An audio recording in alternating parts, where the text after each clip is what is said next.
उत्तर प्रदेश से जुड़ा एक अहम और संवेदनशील मामला इस वक्त राष्ट्रीय स्तर पर चर्चा का विषय बन गया है।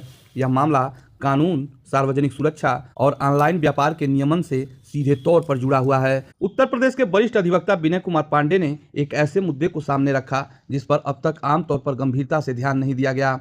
अधिवक्ता विनय कुमार पांडे ने जनपद महाराजगंज स्थित जिलाधिकारी कार्यालय में एक चाकू के लाइसेंस के लिए आवेदन किया। यह आवेदन सामान्य नहीं है, बल्कि सीधे तौर पर आर्म्स एक्ट 1959 के प्रावधानों की व्याख्या और उसके अनुपालन पर सवाल खड़ा करता है। अधिवक्ता का कहना है कि जिस चाकू के लिए उन्होंने लाइसेंस का आवेदन किया है उसकी लंबाई 9 इंच से अधिक है और चौड़ाई भी 2.5 इंच से ज्यादा है। आर्म्स एक्ट 1959 के अनुसार इस आकार का चाकू प्रतिबंधित श्रेणी में आता है और इसे शस्त्र की श्रेणी में रखा गया है। ऐसे शस्त्र को रखने, खरीदने या उपयोग करने के लिए वैध लाइसेंस की अनिवार्यता होती है। यहीं से यह मामला एक बड़े सवाल में बदल गया। अधिवक्ता विनय कुमार पांडे ने यह स्पष्ट रूप से पूछा कि जब इस तरह का चाकू कानून की नज़र में शस्त्र है, उसके लिए लाइसेंस जरूरी है, तो फिर वही चाकू देश के ऑनलाइन प्लेटफॉर्म के जरिए खुलेआम कैसे बेचा जा रहा है? किस नियम के तहत उसकी बिक्री की अनुमति दी जा रही है और कौन इसकी निगरानी कर रहा है? अधिवक्ता का कहना है कि ऑनलाइन माध्यमों पर इस तरह के चाकुओं की बिक्री न केवल आर्म्स एक्ट की भावना के खिलाफ है, बल्कि यह सार्वजनिक सुरक्षा के लिए भी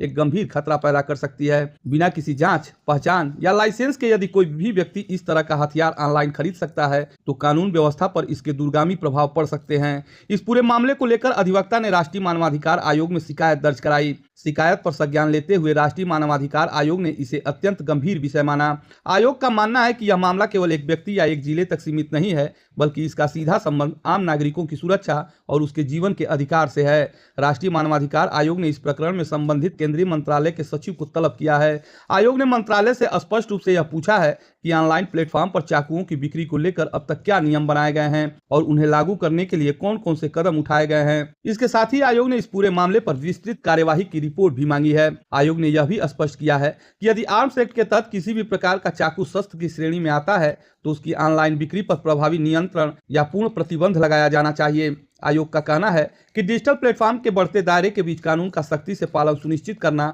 सरकार और संबंधित एजेंसियों की जिम्मेदारी है।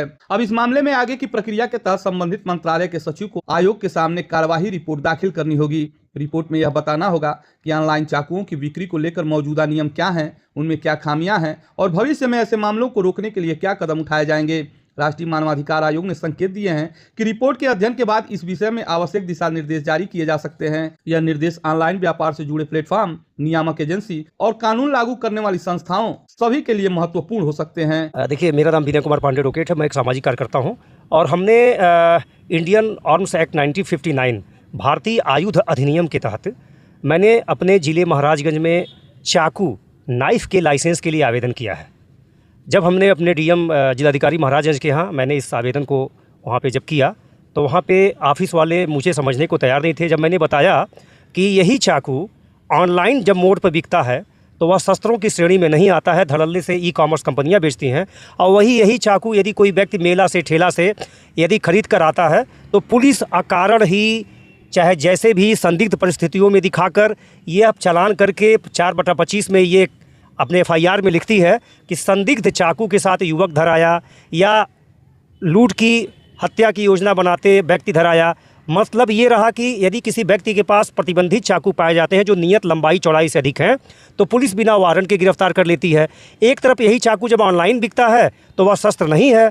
मैं भारत सरकार से ये मांग करता हूँ या तो इंडियन आर्म्स एक्ट 1959 को चेंज किया जाए या चाकुओं के लाइसेंस के लिए लोगों को जागरूक किया जाए कि यदि कोई व्यक्ति किसी भी धारदार हथियार जो 9 इंच से अधिक है, जो किचन नाइफ के रूप में या जो भी यूज किया जाता है, उसके लिए लाइसेंस होना ज़रूरी है। क्योंकि पुलिस इस बात को उस गिरफ्तार शुदा व्यक्ति से कभी नहीं बताती है कि जिस चाकू को तुम खरीद के ला रहे हो उसका लाइसेंस होना चाहिए। चूँकि यह आज़ादी के बाद शायद मेरा ये पहला मामला है कि मैंने इस गंभीर मुद्दे पर शासन और प्रशासन का ध्यान मैंने आकृष्ट किया है और मेरे इसी शिकायत पर राष्ट्रीय मानवाधिकार आयोग ने ऑनलाइन चाकुओं की बिक्री को लेकर ministry of electronics and information technology के जो सचिव IAS स्तर के होते हैं, दिनांक 24 जनवरी 2026 को आयोग में व्यक्तिगत रूप से तलब किया है और उनसे पूछा है कि क्यों ना आपके ऊपर कार्रवाई किया जाए, क्योंकि जिस एजेंसी, जिस विभाग का काम ऑनलाइन चाकुओं की बिक्री या ऑनलाइन शस्त्रों की बिक्री पर नियंत्रण है, यह चिंता का विषय है और ये सामाजिक सुरक्षा को खतरा है। लेकिन मिनिस्ट्री जो सेंट्रल मिनिस्ट्री है, इस पर आज तक कोई कार्रवाई नहीं की है। तो लोकल स्तर पर मैंने चाकू के लाइसेंस के लिए आवेदन किया है और आज तक इस पर कोई लाइसेंसिंग अथॉरिटी ने मेरे उस आवेदन को अभी आगे नहीं बढ़ाया है।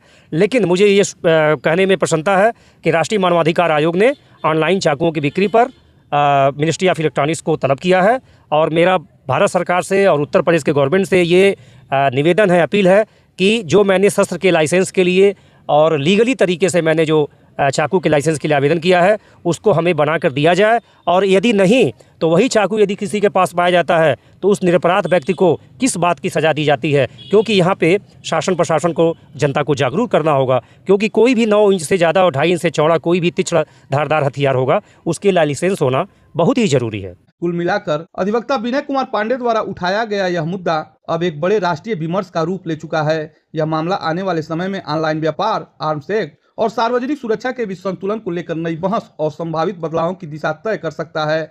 इस पूरे घटनाक्रम पर देश की नजर बनी हुई है और अब सभी को राष्ट्रीय मानवाधिकार आयोग तथा केंद्र सरकार की अगली कार्रवाई का इंतजार है।